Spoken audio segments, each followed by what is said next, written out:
अंधकार और प्रकाश के बीच एक ऐसी सीमा रेखा है जिसे लांघने के बाद इंसान का इस भौतिक संसार से नाता हमेशा के लिए टूट जाता है। उस सीमा को हम मृत्यु कहते हैं। मृत्यु, जो इस ब्रह्मांड का सबसे बड़ा और कड़वा सच है। सदियों से इंसान के मन में ये सवाल उठता रहा है कि जब सांसें थम जाती हैं, जब ये धड़कता हुआ दिल हमेशा के लिए खामोश हो जाता है, तो उसके बाद क्या होता है? क्या सच में कोई यमलोक है? क्या सच में हमारे कर्मों का हिसाब रखने वाला कोई मौजूद है? अक्सर जब भी किसी महफिल या घर में गरुड़ पुराण का नाम लिया जाता है तो एक अजीब सा सन्नाटा पसर जाता है। लोगों के चेहरों पर खौफ की लकीरें उभर आती हैं। उनके जहन में खौफनाक नरक, जलते हुए तेल की कड़ाही और भयानक यमदूतों की तस्वीरें तैरने लगती हैं।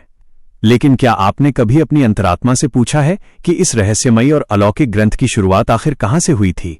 पक्षियों के राजा गरुड़ ने भगवान विष्णु से ऐसे सवाल क्यों पूछे जिनके जवाब आज भी पूरी मानव जाति के लिए सबसे बड़ा रहस्य बने हुए हैं? आज हम इस महान ग्रंथ के पन्नों को बहुत गहराई से पलटेंगे और उस सच से पर्दा उठाएंगे जो आपका दिमाग पूरी तरह से हिलाकर रख देगा। सृष्टि के आरंभ में हुई वो दिव्य बातचीत, द डिवाइन ओरिजिन। इस अलौकिक गाथा की शुरुआत किसी हाड़ मांस के इंसान ने नहीं की थी।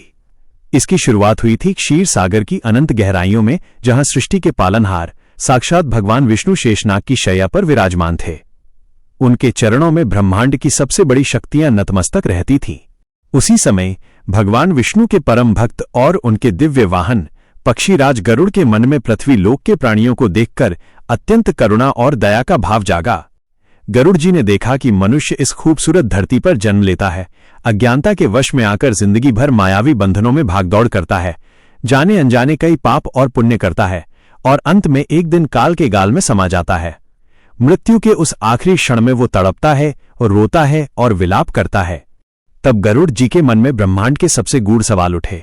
उन्होंने अत्यंत विनम्रता से हाथ जोड़कर अपने आराध्य भगवान विष्णु से पूछा, तारांकन, हे त्रिलोकीनाथ, हे नारायण, कृपा करके मुझे बताइए कि जब कोई जीव इस नश्वर शरीर को छोड़ता है तो उसके प्राण निकलने के बाद उसके साथ क्या घटित होता है?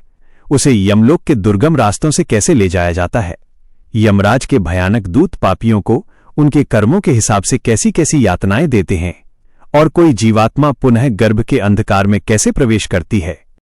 अपने परम वाहन गरुड़ के इन निश्चल और लोक कल्याणकारी प्रश्नों को सुनकर भगवान नारायण मंद मंद मुस्कुराए।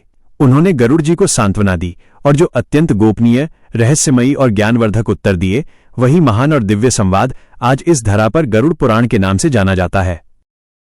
ज्ञान की वो पवित्र कड़ी जो इंसानों तक पहुंची, द चेन ऑफ नॉलेज।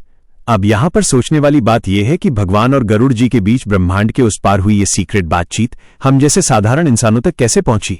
इस ज्ञान को हम तक पहुंचाने के पीछे ऋषियों और मुनियों की एक बहुत ही अलौकिक और पवित्र श्रृंखला काम कर रही थी। सबसे पहले ये परम ज्ञान भगवान विष्णु के मुखारविंद से निकला और पक्षीराज गरुड़ के हृदय में समा गया। गरुड़ जी ने इस भारी ज्ञान के रहस्य को समझा और फिर इसे महर्षि कश्यप को सुनाया। महर्षि कश्यप से ये दिव्य ज्ञान की धारा आगे बढ़ी और त्रिकालदर्शी महर्षि वेदव्यास तक पहुंची। भगवान विष्णु के ही कला अवतार माने जाने वाले महर्षि वेदव्यास जी ने जब देखा कि आने वाला समय कलयुग का है, जहां इंसान धर्म को भूल जाएगा और पाप के दलदल में धंसता चला जाएगा, तब उन्होंने लोक कल्याण के लिए इस विशाल ज्ञान को संस्कृत के पवित्र श्लोकों में पिरोया और इसे लिखित रूप दिया। और अंत में उनके परम तेजस्वी शिष्य सूत जी ने नैमिषारण्य के पावन जंगलों में एकत्रित हजारों तपस्वी ऋषियों की सभा में इस गरुड़ पुराण का पूर्ण वाचन किया। इस तरह भगवान का यह गुप्त रहस्य ऋषियों की वाणी से होता हुआ हम सामान्य मनुष्यों तक पहुंच पाया। हमें गरुड़ पुराण की राह पर क्यों चलना चाहिए? Why we must follow it. अब इस कहानी का सबसे गंभीर और जीवन को बदल देने वाला पहलू आता है। आखिर हमें गरुड़ पुराण की बातों को अपने जीवन में क्यों उतारना चाहिए? क्या ये सिर्फ मरने के बाद काम आने वाली कोई पोथी है? क्या ये सिर्फ किसी की मृत्यु पर घर में पढ़ा जाने वाला कोई शोक संदेश है? बिल्कुल नहीं। गरुड़ पुराण का असली मकसद इंसान को मृत्यु के बाद डराना नहीं, बल्कि उसे जीते जी एक देवता जैसा इंसान बनाना है। कर्मों की अटलता का बोध।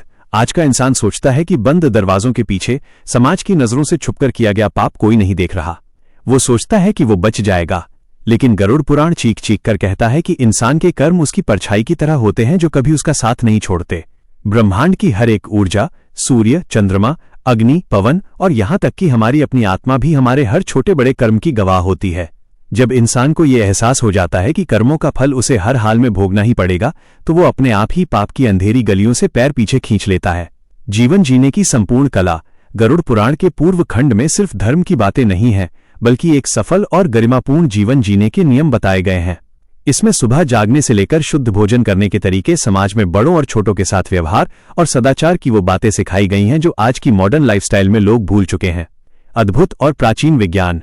आपको यह जानकर आश्चर्य होगा कि जिस मानव भ्रूण विज्ञान एम्ब्रियोलॉजी को आज का विज्ञान आधुनिक मशीनों से समझ पाया है, गरुड़ पुराण में हजारों साल पहले ही महर्षि वेदव्यास ने लिख दिया था कि मां के गर्भ में किस महीने में बच्चे का कौन सा अंग बनता है और जीव वहां क्या अनुभव करता है। इसमें गंभीर से गंभीर बीमारियों के इलाज के लिए दुर्लभ जड़ी बूटियों का खजाना छुपा हुआ है। अंततः गरुड़ पुराण हमें ये परम सत्य याद दिलाता है कि ये चमक दमक भरी दुनिया, ये धन दौलत, ये घमंड और ये सुंदर शरीर, सब कुछ यही मिट्टी में मिल जाने वाला है। जब हम इस सच को स्वीकार कर लेते हैं तो हमारे मन से लालच, नफरत और ईर्ष्या का जहर अपने आप खत्म हो जाता है। यह ग्रंथ हमें डराता नहीं है, बल्कि हमें मोह माया की नींद से जगाकर ईश्वर की सच्ची भक्ति और मोक्ष की ओर ले जाता है।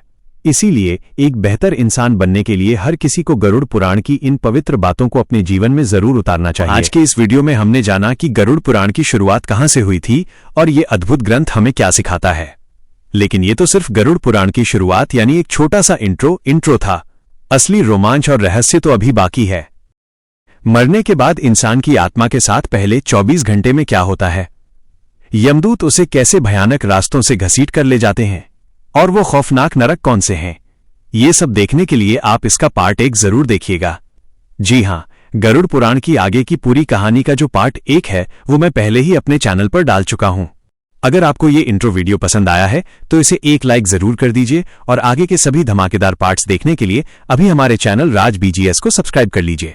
जल्दी से चैनल पर जाइए और आगे का पार्ट 1 देखकर अपनी आंखें खोल देने वाला सच जानिए। कमेंट में जय श्री हरि लिखना मत भूलिएगा। अपना ख्याल रखिए। धन्यवाद।